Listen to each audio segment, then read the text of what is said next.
यावर्षी रेडिनेकनरबाबत वार्षिक मूल्यदर तक्ता जिल्ह्यातील लोकप्रतिनिधींना काही सूचना हरकती असल्यास 8 दिवसात कळवा असे आवाहन जिल्हाधिकारी अमोल येडगे यांनी केलंय।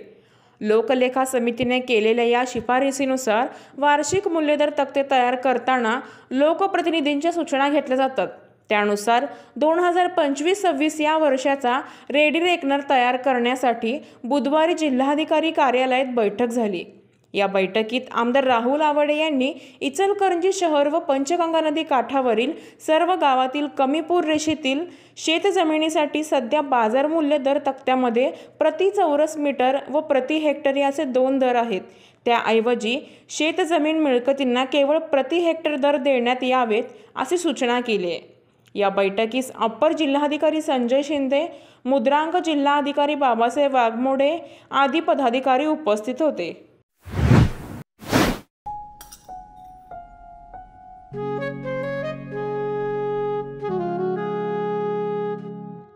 बाबा, आज येताना बासुंदी घेऊन या ना।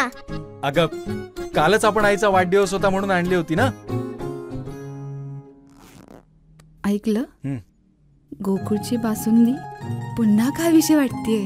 खरं सांगू, मलाही खावीशी वाटतेय। पुन्हा पुन्हा खावीशी वाटणारी गोकुळ बासुंदी।